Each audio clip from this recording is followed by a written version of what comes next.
ਕੱਟ ਰਿਹਾ ਨਹੀਂ ਚੁੱਪ ਕਰਾ ਸਕਦਾ ਪੈਸਾ ਖਾ ਕੇ ਓ ਯਾਰ ਅਗਲਾ ਕਿਹਦਾ ਪਿਆਰ ਨਾਲ ਗੱਲ ਕਰਦਾ ਤੂੰ ਲੰਡਨ ਤੂੰ ਵੀ ਪਾ ਦੇ ਵੀਰੇ ਤੂੰ ਏਦਾਂ ਕਰ ਤੂੰ ਯੂਐਸਡੀ ਡਾਲਰ ਪਾ ਦੇ ਅਕਾਊਂਟ ਨੰਬਰ ਦਵਾ ਤੂੰ ਬੋਲਦੀ ਜਾ ਤੂੰ ਐਵੇਂ ਤਾਂ ਕੰਜਰ ਬੰਦਾ ਤੂੰ ਭੈਣ ਤੋਂ ਲੋਕਾਂ ਕੋ ਪੈਸੇ ਖਾ ਰਿਹਾ ਭੈਣ ਦੇ ਯਾਰ तेरे को पल्ले नहीं देला तो करता मेला मेला वो तेरा हिसाब है भैन दे यार हां जी मेरे को कुछ नहीं हां मेरे मैं कुछ नहीं तू भी दे दे मेरे अकाउंट से पा दे पैसे गोल्डी भाई वो तो बिठा दे अरे तू भी दे दे मेरे को पैसे गुरप्रीत तू अकाउंट से पा दे अकाउंट से पा दे भैन दा घूसा जा तेरी मां दी चू मेरा भैन दे लोड़िया तेरी भैन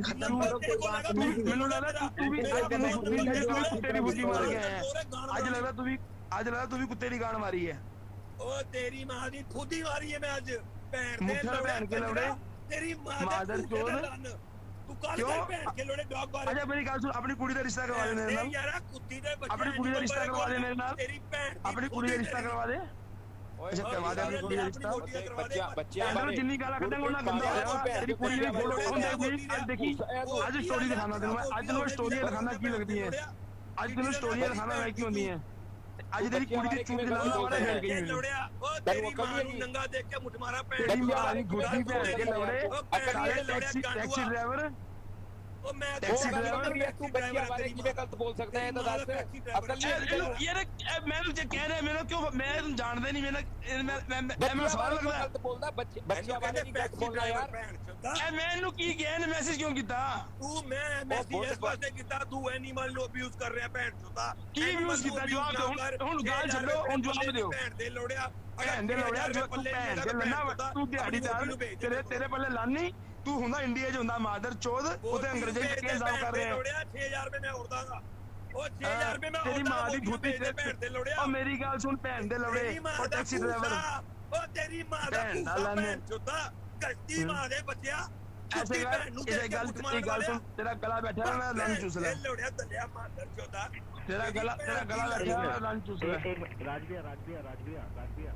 हां भाई कैसे हो पहले बताओ कैसे बढ़िया आप एक बार बताओ आपको अच्छा लगता है आप इस बंदे से बात कर रहे हो चलो यार ये बंदा नहीं है ये बेकार बंदा है ये एनिमल अब्यूजर है सुनो एनिमल अब्यूजर है सुनो आपको मेरी कसम है लाइव से चले जाओ प्लीज यार मैं आप देखो आप अच्छा लगता है वैसे गाली बक रहे हो सीरियसली मेरे को बुरा लगा मैं इसलिए आया इसका कुछ नहीं है छोटे भाई ने बोला छोटे भरा ने बोले फोन पाड़ नहीं मैं मैंने 20 बार बोला राज भाई ऐसी कोई कमेंट नहीं है कोई दिक्कत नहीं राज भाई गुरप्रीत भाई अगर आपसे नहीं संभलती मत किया करो मैं आपको सच बोल रहा हूं आप अरे भाई मैं दारू पीता ही नहीं भाई उन्होंने नीचे मैसेज किया गोल्डी और मैंने नहीं पढ़ा वो मैसेज पूछ ले गोल्डी से गाली दी उन्होंने खुंदक परसों चौथे की थी इनकी जली जो इन्होंने लाइव पे लिखा हुआ गोल्डी भी दोबारा ऐड कर लो हेलो मतलब कब से मैं जो हटा दूं ना एक को हटा दो मैं दसदा पंडित जी इन्होंने मैं कह तो रहा किसी ने कोई गाली नहीं दी सोच में फर्क हो कोई नहीं गलत नहीं बोला किसी ने नहीं तो लाइफ इज बिच अरे मैं गाल सुनो तो सही इन्होंने अपने ना चलाया पे लाइफ इज बिच गोल्डी भाई अनिल भी आगे दोबारा दे उनके सामने ले लो फिर वो बात सॉल्व करवा दो हां कोई ना राज भाई गोल्डी भाई मेरी बात सुनो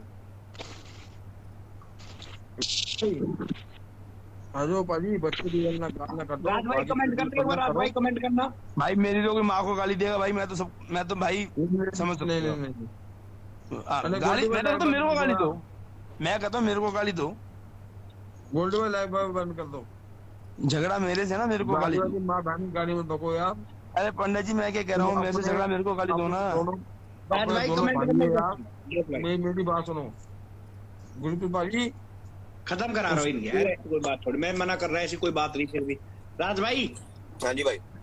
आप हमारे भाइयों मैं कह रहा था ऐसी कोई बात नहीं थी देखो मेरी बात सुनो एक गोल्डी भाई एक मिनट बोलो भाजी भाई बिना गाली के बात करना भाई अनिल भाजी मेरी गाल अनिल भाजी ਤੁਹਾਡੀ ਮੇਰੀ ਗੱਲ ਹੁੰਦੀ ਹੈ ਤੇ ਰੋਜ਼ ਹੁੰਦੀ ਗੱਲ ਹਾਂ ਬਿਲਕੁਲ ਔਰ ਤੁਹਾਨੂੰ ਪਤਾ ਕਿਸ ਮੈਟਰ ਤੇ ਗੱਲ ਹੁੰਦੀ ਹੈ ਤੁਹਾਨੂੰ ਪਤਾ ਹੈ ਨਾ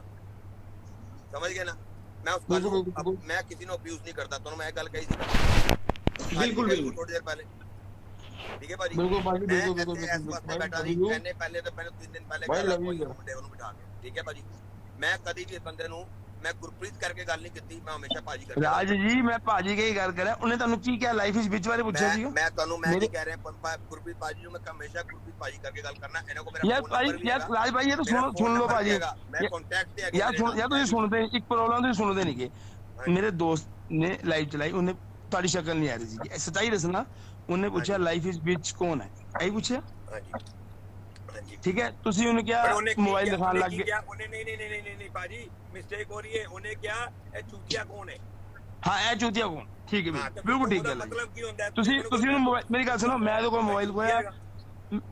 ਮੇਰੀ ਗੱਲ ਤਾਂ ਸੁਣੋ ਯਾਰ ਭਾਜੀ, ਮੈਂ ਤਾਂ ਨਹੀਂ ਕਿਹਾ, ਮੇਰੀ ਗੱਲ ਤਾਂ ਪੂਰੀ ਸੁਣ ਲਓ, ਵੀ ਮੈਂ ਗਲਤ ਹੋਵਾਂਗਾ ਤਾਂ ਦੱਸ ਦੇਣਾ ਗਲਤ। ਹਾਂਜੀ ਭਾਜੀ। ਤੇ ਉਸ ਤੋਂ ਬਾਅਦ ਜੀ ਤੁਸੀਂ ਉਹਨੂੰ ਮੋਬਾਈਲ ਦਿਖਾਣ ਲੱਗ ਗਏ, ਐਪਲ ਦੇ ਸਟੋਰ ਆਪਣਾ ਦਿਖਾਣ ਲੱਗ ਗਏ, ਜੋ ਵੀ ਸੀਗਾ ਪੇਟੀਆਂ ਭਰੀਆਂ ਮੋਬਾਈਲ ਦਿਖਾਣ ਲੱਗੇ। ਮੇਰੀ ਔਕਾਤ ਆਇਆ, ਉਹਨੇ ਕਿਹਾ ਜੀ 20 ਰੁਪਏ ਘੰਟਾ ਵਾਲੀ ਬਹਿਸ ਹੋਈ, ਮੈਂ ਤੁਹਾਨੂੰ ਕਿਹਾ, ਮੈਂ ਤੁਹਾਨੂੰ ਖੋ ਕੇ ਵੀ ਕਿਹਾ ਭਾਈ ਛੱਡੋ, ਉਹਨੂੰ ਤੁਹਾਡੇ ਕੋਲ ਸਟੋਰੀ ਵੀ ਬੁਲਵਾਈ, ਉਹਨੇ ਕਿਹਾ ਮੈਨੂੰ ਪਤਾ ਨਹੀਂ ਸੀ ਕੌਣ ਹੈ, ਉਹਨੂੰ ਲੱਗਿਆ ਵੀ ਹਿੱਟ ਬਾਬਾ ਬੋਲ ਰਿਹਾ, ਫਿਰ ਤੁਸੀਂ ਗੱਲ ਲੈ ਕੇ ਹਿੱਟ ਬਾਬੇ ਦੇ, ਉਹਨੂੰ ਵੀ ਕਿਉਂ